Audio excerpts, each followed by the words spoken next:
This is Vito Russo for Our Time in Cleveland, Ohio, where one of the most incredible ambassador of goodwill tours in America is taking place. Yes, it is. It's Mrs. Judith Beasley emerging from the limousine outside Key's Bar in Cleveland, Ohio, with a quiche in her hand, waving to the crowd, approaching the bar now, waving to the many fans waiting for her. Mrs. Beasley, can you tell me why you've come to Key's in Cleveland, Ohio tonight?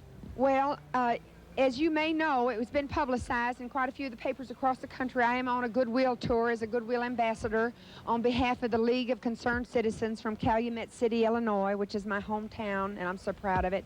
This particular evening, I'm here on behalf of the heterosexual community doing community outreach to the homosexual community, and I've brought the Quiche of Peace, and I hope they'll accept it in the same spirit with which it's given. Is quiche a very popular dish in Calumet City? Well, it isn't. I'll tell you quite truthfully, a lot of us in Calumet City used to think that quiche actually caused homosexuality. Of course it doesn't. But Harold thought so too. It was years before I could get him to take a bite. You know, real men just don't eat quiche. I know they can't spell it. Well, I think I'll go inside now and see if I can't make a little headway in sort of unifying humanity through the breaking down of sexual barriers. Thank you very much, ladies and gentlemen. The presentation of the Quiche of Peace. The Quiche of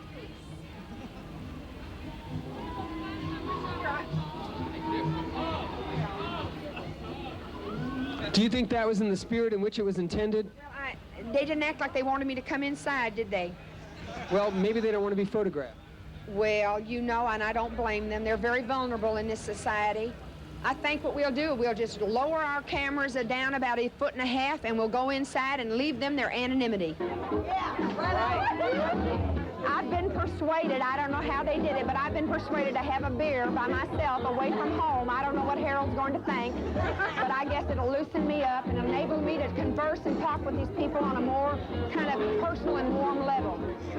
Now you all just go on and dance. I want to study your custom.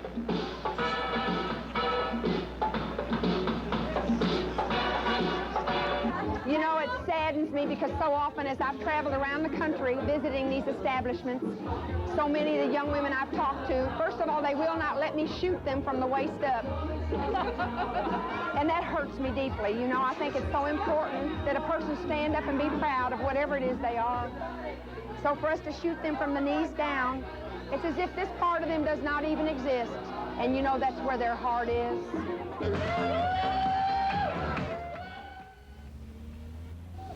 Mrs. Judith Beasley emerging from Key's, a bar in Cleveland, Ohio.